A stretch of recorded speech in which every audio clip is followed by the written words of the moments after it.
মানচিত্রটা পচে গেছে। খোঁচা দিলে এখন আর তাজা রক্ত বের হয় না, এখন বের হয়ে আসে পচা গলা পুঁজ রক্ত। ও হ্যাঁ, আমরা ঠিক এমন একটা মানচিত্রে বাস করি যেখানে সত্য বললেই তুমি হয়ে যাও আসামি, যেখানে অন্যায়ের প্রতিবাদ মানেই আগামীকাল তুমি নিখোঁজ সংবাদের শিরোনাম, আর অন্যায়ের সাথেই চুপচাপ মিশে গেলে তুমি নিরাপদ।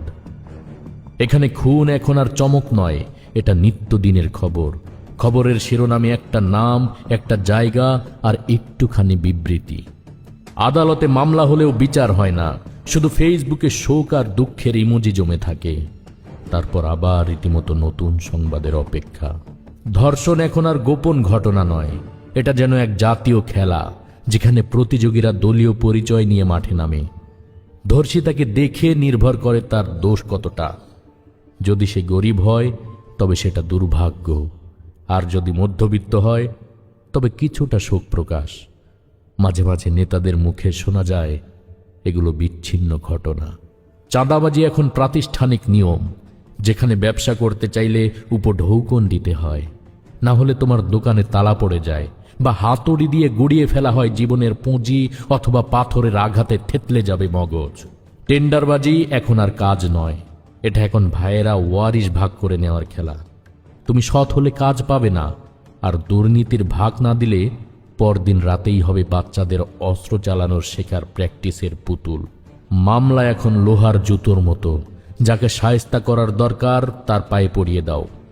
প্রতিবাদ করলে রাষ্ট্রদ্রোহের মামলা করবে, তা না করলেও কর ফাঁকির নামে মামলা আসে, যেখানে বিচার হয় না, শুধু হয় লেনদেন। জমি দখল এখন রাষ্ট্রের প্রাতিষ্ঠানিক অপরাধ। পাশে পুলিশ থাকে, পাশে দলীয় নেতারা থাকে, আর যার জমি সে আদালতের চক্করে শেষ বয়সে হারিয়ে ফেলে নিজের কবরের জায়গাটুকু।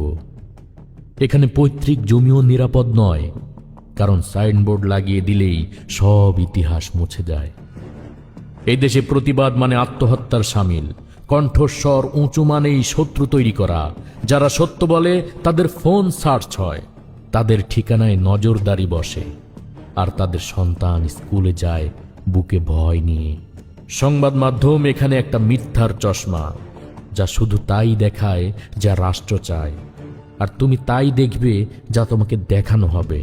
ক্যামেরার নিশানা যায় না গরিবের কান্নার দিকে, ক্যামেরা চলে শুধু কোন নেতা আমলা কোথায় কি ছিড়ল, কত আঁটি ছিড়ল সেই দিকে। এই রাষ্ট্রের হাসপাতালে মৃত্যু বিনামূল্যে আসে, কিন্তু বাঁচতে গেলে কিডনি বেচতে হয়। ডাক্তারের কলম চলে না রোগীর মুখের দিকে তাকিয়ে, কলম চলে শুধু ওষুধ কোম্পানির কমিশনের দিকে তাকিয়ে। আমাদের শিক্ষা আজ চাকরি পাওয়ার সার্টিফিকেট মাত্র, মানুষ হওয়ার আর সময় কোথায়। শিক্ষকরা ভয়ে রাস্তা চলে, ছাত্রদের হাতে লাঞ্ছিত হবার ভয়, আর শিক্ষার্থীরা অপেক্ষায় থাকে কিভাবে প্রশ্নপত্র ফাঁস হয়। রাজনীতির নামে চলে ব্যবসা, জনগণ শুধু ভোটার সংখ্যা মাত্র। ভোট শেষে তারা হয় পরিত্যক্ত, নেতারা বাস করে বিলাসে, আর যারা ভোট দেয় তারা বাঁচেও না, মরেও না। এই রাষ্ট্রের গায়ে আজ যত দাগ, তা শত্রুর গুলিতে নয়, বরং আমাদের নিজেদের কামড়ে। আমরা নিজেরাই একে ছিঁড়ে খেয়েছি, নিজেদের ভয়ে নিজেরাই চুপ থেকেছি, আর এখন বলি রাষ্ট্রটা পচে গেছে। না বন্ধু, রাষ্ট্রটা নয়, পচে গেছি আমরা, পচে গেছে আমাদের বিবেক।